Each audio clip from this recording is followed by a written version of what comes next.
اللہ رب العزت جل جلالہ ارشاد فرماتا ہے ان لوگوں کو جو لوگ یہ چاہتے ہیں کہ ان کی زندگی پیسفل ہو، ان کی زندگی اچھی گزرے، ان کی لائف وداؤٹ ٹینشن کی ہو، ان کی لائف میں سکون ہی سکون ہو، اللہ عز و جل جو ہمارا کریٹر ہے، ہمارا خالق ہے، ہمارا پیدا کرنے والا ہے، ہماری باڈی کے اندر جو پارٹس کے ساتھ ساتھ جو فیلنگ رکھی گئی ہے اس فیلنگ کا بھی کریٹر ہمارا اللہ ہے۔ وہ جانتا ہے مرد کی فیلنگ کیا ہے، وہ جانتا ہے عورت کی فیلنگ کیا ہے۔ ایک انسان اس طریقے سے تو جانتا ہے کہ آئی فون بنانے والا اس کے ہر فیچر کے بارے میں جانتا ہے، اس کے سسٹم کے بارے میں جانتا ہے، اس کے ہر چیز کے بارے میں جانتا ہے، کس طریقے سے اس کے اندر اس کو یوز کرنا چاہیے، وہ ساری چیزوں سے واقف ہے۔ اس دنیا کا انسان آئی فون استعمال کرے، سیمسنگ استعمال کرے یا کوئی بھی اس طریقے کی چیز استعمال کرے تو اس گائیڈ لائن کو فالو کرتا ہے جو گائیڈ لائن کمپنی کی طرف سے ملتی ہے۔ میں پوچھنا چاہتا ہوں ایک ایپل کا فون بنانے والا تمہیں جو گائیڈ لائن دے تم اس سے ہٹتے نہیں ہو، اور قدرت جس نے تم کو اشرف المخلوقات بنا کر کے پیدا فرمایا تم اس کی گائیڈ لائن کو چھوڑ رہی ہو، اس میں اپنا انٹرفیئر کر رہی ہو، تم اپنی مرضی سے چلا رہی ہو، تو ظاہر سی بات ہے جب اس قسم کی زندگی گزارو گی کہ اللہ کے قانون کے مقابلے میں اپنے قانون کے مطابق تم زندگی گزارو گی، تمہیں زندگی میں کبھی سکون نہیں مل سکتا۔ آئیے قرآن کی روشنی میں سمجھاؤں اللہ نے کون سی چیز اختیار کرنے پر اچھی زندگی کا وعدہ فرمایا۔ اللہ فرماتا ہے من عمل صالحا من ذکر او انثی وہو مؤمن، جو نیک عمل کرے مرد ہو یا عورت، دونوں کے بارے میں بتا دیا۔ اگر مرد نیک عمل کرے تو مرد، عورت نیک عمل کرے تو عورت، کنڈیشن یہ ہے کہ یہ دونوں مومن ہونے چاہیے۔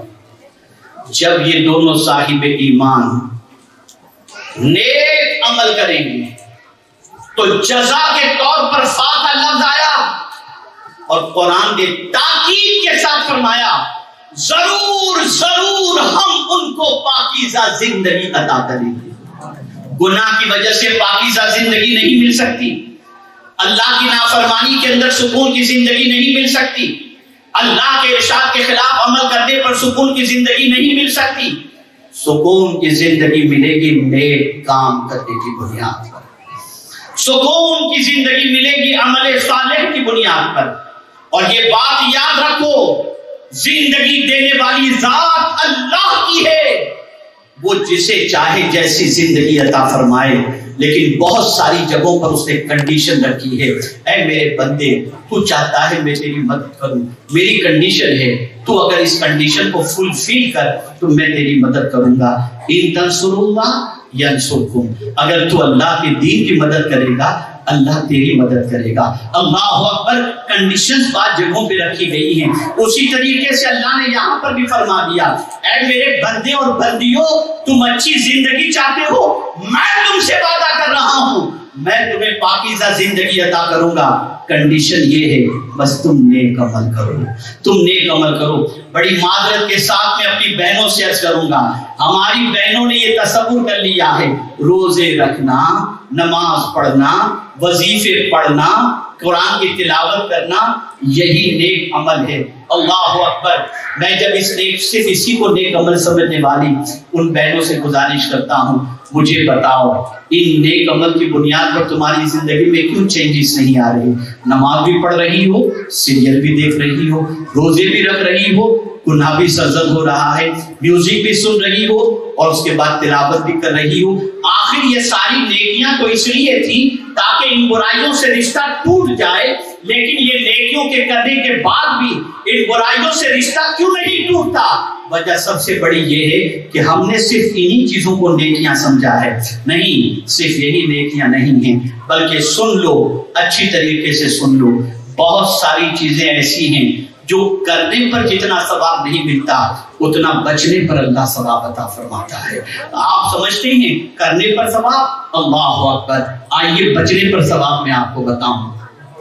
اللہ رب العزت جل جلالہ قرآن مقدس میں ارشاد فرماتا ہے وَلِمَنْ خَافَ مَقَامَ رَبِّهِ جَنَّتَانِ، جو اللہ کے خوف سے رک گیا، کھڑا رہا، اللہ عز و جل کے خوف سے ڈر گیا، اللہ اکبر، اس کے بارے میں قرآن کہتا ہے اللہ اسے 2 جنتیں عطا فرمائے گا۔ نیکی کرنے والے کو 1 جنت مل رہی ہے، اور خوف خدا سے کھڑے رہنے والے کو، رک جانے والے کو اللہ 2 جنتیں عطا فرماتا ہے۔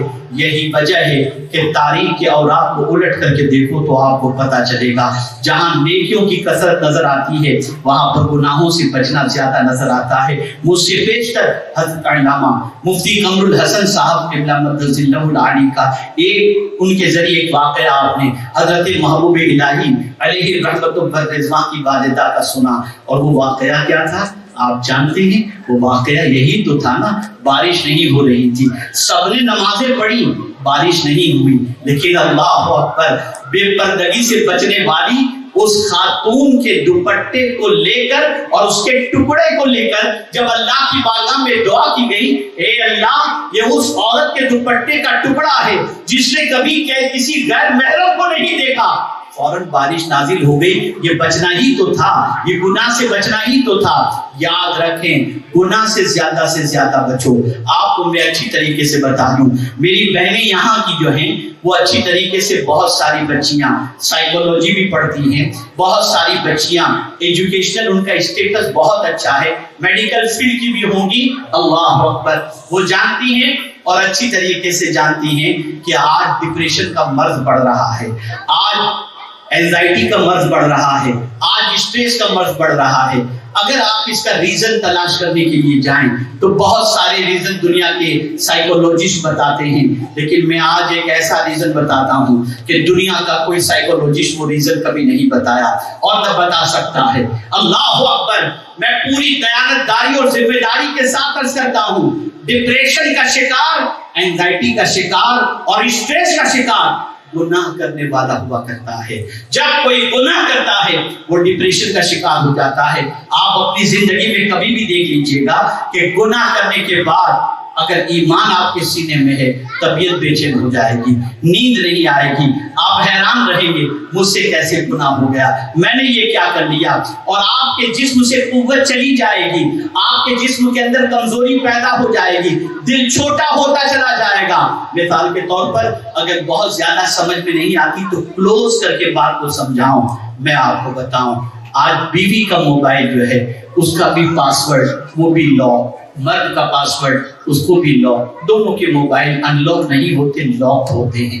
بیوی اپنے موبائل کو چھپا کے رکھتی ہے، شوہر اپنے موبائل کو چھپا کر رکھتا ہے۔ اچانک کبھی پاسورڈ مل گیا، بیوی نے شوہر کے پاسورڈ کے ذریعے جب اس کے موبائل کو آن کیا تو پتہ نہیں کتنی لڑکیوں کے میسیجز اس میں موجود تھے۔ اب گھر کا سکون ختم ہو گیا، اب گھر کا چین ختم ہو گیا، گھر قیامت بن گیا۔ اللہ اکبر، اب گھر میں شوہر آتے ہی نہیں قیامت کھڑی۔ اسی طریقے سے اللہ نہ کرے کسی عورت کا معاملہ یہ ہو جائے تو گھر کا سکون ختم۔ اب شوہر ڈر رہا ہے، شوہر اپنے بچوں سے ڈر رہا ہے، شوہر اپنی بیوی سے ڈر رہا ہے، شوہر اپنے سسرال والوں سے ڈر رہا ہے، شوہر اپنے ماں باپ سے ڈر رہا ہے، شوہر سوسائٹی سے ڈر رہا ہے۔ میں پوچھنا چاہتا ہوں، اس کے پاس گھر بھی ہے، اس کے پاس گاڑی بھی ہے، اس کے پاس بینک بیلنس بھی ہے، کون سی چیز نے اس کو ڈپریشن میں ڈال دیا؟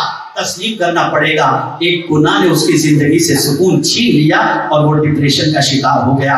اگر تم ڈپریشن سے بچنا چاہتے ہو، اگر تم سکون کی دولت حاصل کرنا چاہتے ہو، اچھی زندگی حاصل کرنا چاہتے ہو، گناہ سے رشتہ توڑو اور نیکی سے اپنے رشتے کو جوڑ لو۔ میرے رب کا وعدہ حق ہے، وہ اچھی زندگی عطا کرے گا، اور زندگی دینے والا وہی ہے، وہی محیی بھی ہے، وہی ممیت بھی ہے، وہی معز بھی ہے اور وہی مذل بھی ہے۔ آج ضرورت اس عمل کی ہے، نیک عمل کرو، گناہوں سے بچو۔ گناہوں نے تمہاری زندگی کو کچھ نہیں دیا، بد کرداری نے تمہاری زندگی کو کچھ نہیں دیا۔ میری بہن مجھے معاف کرے، میری بہن مجھے معاف کرے، میں ایک بہت تلخ بات کرنے جا رہا ہوں۔ جب کسی میری عورت کے شوہر کے بارے میں اس کو پتہ چل جاتا ہے کہ اس کا افیئر کسی کے ساتھ ہے تو وہ ڈنکے کی چوٹ پر اپنے شوہر سے کہتی ہے، تم نے بھی الگ کیا، اپنی مرضی سے فرینڈشپ، اب میں بھی کر کے تمہیں بتاؤں۔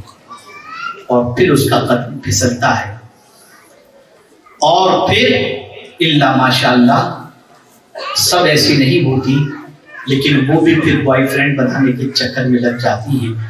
دونوں کی غلطیوں سے وہ ننھے بچوں کی زندگی تباہ ہو جاتی ہے، برباد ہو جاتی ہے۔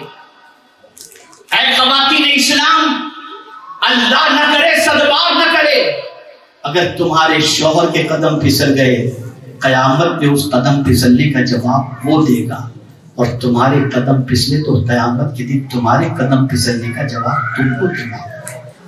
شوہر کو گناہوں میں دیکھ کر خود اس گناہ کے اندر شریک نہ ہوا کرو، اور اس گناہ کے اندر گرفتار نہ ہوا کرو، بلکہ تم اپنی محبت کے ذریعے شوہر کو گناہ سے بچانے کی کوشش کرو، شوہر کو اس راہ سے ہٹانے کی کوشش کرو، لیکن تمہارے دامن کے اوپر گناہ کا دھبا نہ لگے، تمہارے دامن پر سیاہ کاری کا دھبا نہ لگے، تمہارے دامن پر بد کرداری کا دھبا نہ لگے۔